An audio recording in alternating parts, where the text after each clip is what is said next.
обичам късите поли и музика модерна да звучи.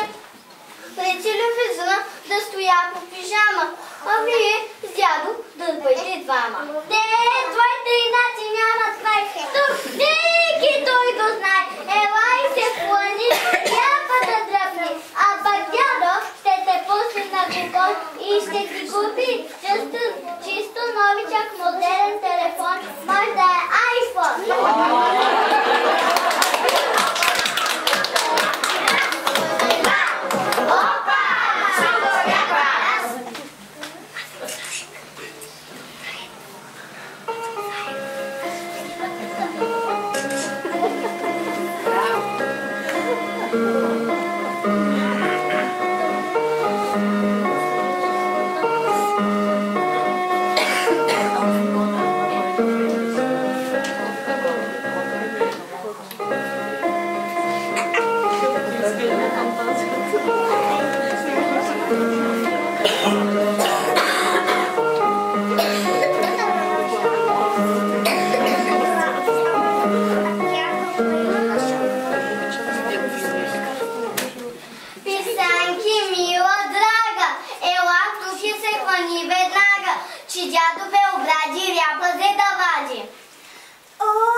И кazok разгръща книга, предена хурка, 100 годишна костенурка. А ти знаеш ли, момиченце, какво е смешно? Какво е смешно? То се знае. Ешко ръченица да игра. Смешно е. Лъвца заед да се бори и папагалът с радио да спори. Наистина е много смешно! Ние знаем песен за мама.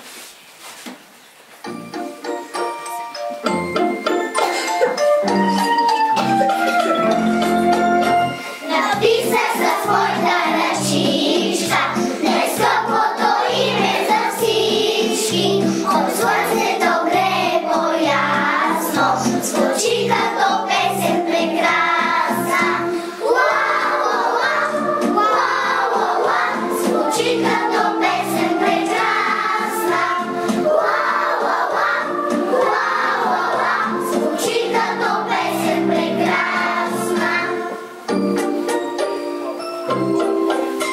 Написа със своята ръчичка най-скъпото име за всички. С 4 буквички само написах аз думата мама. Ла-ла-ла, ла-ла-ла, написах аз думата мама. Ла-ла-ла, ла-ла-ла, написах аз думата мама. Ла-ла-ла,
който избра Илянке.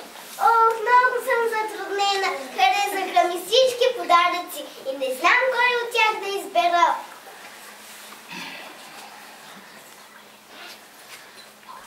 Мога ли да подаря на всички майки пролета и цветята, калинките в тревата и песните на птиците в гората? Да, Илянче, очаквах да се сетиш и за другите майки, не само и за твоята, защото колко много майки по земята, колко много майки по света и на всички в сърцата все еднакво грее любовта.